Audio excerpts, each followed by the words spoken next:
सोडा सोडा सोडा त्याला. रुद्र सर, मला भर रस्त्यात इथं असं गुन्हेगारासारखं पकडून आणायचं कारण काय? काय गुन्हा केला मी? नाही केलंस तू गुन्हा काही. मग माझं आणि श्रावणीचं लग्न ठरलंय ना, त्याचं आमंत्रण द्यायला बोलवलं तुला. हा, त्यासाठी खास तुला सरकारी गाडीतनं आणलं. कसं वाटलं? हा, खुश ना? श्रावणीचं लग्न कुणाशी बी हो, आता मला नाही फरक पडत. मला पडतो ना फरक, मला पडतो.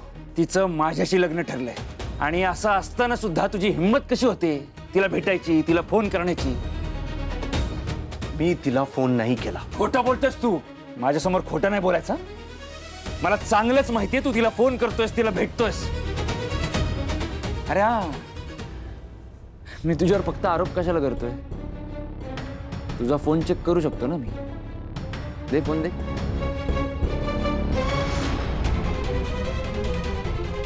श्रावणीचा फोन? दे ना.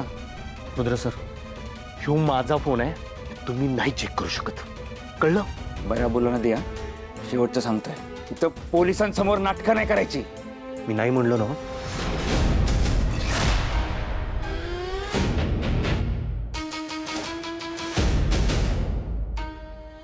नाही देणार ना?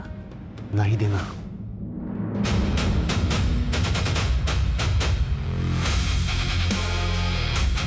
सर,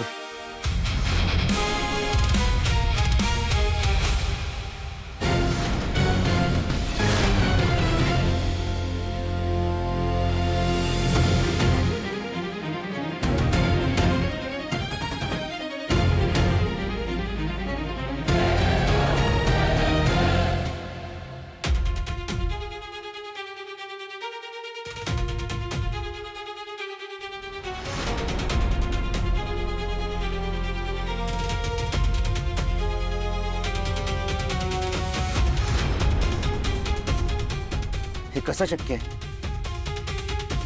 तुझ्या फोन मध्ये श्रावणीचा नंबरच नाहीये.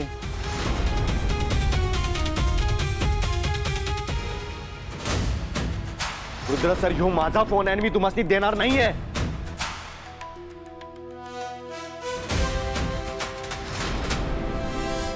म्हणजे तू तिचा नंबर वर डिलीट केलास? हा, ठीक आहे. एका प्रकारे चांगलंच झालं. तिचा नंबर डिलीट केलास ना, हे तुझ्याच फायद्याचं आहे. कारण श्रावणी आता माझ्याशी लग्न करणार ना. मग तिच्या सावलीच्या आजूबाजूला जरी दिसलास ना, तरी हातपाय तोडून टाकेन मी. लक्षात ठेवायचं. रुद्र सर, श्रावणीचं लग्न तुमच्यासारख्या मोठ्या अधिकाऱ्याबरोबर व्हायला लागले. मला लय आनंद झालाय. तुम्हाला तुमच्या लग्नासाठी खूप खूप शुभेच्छा.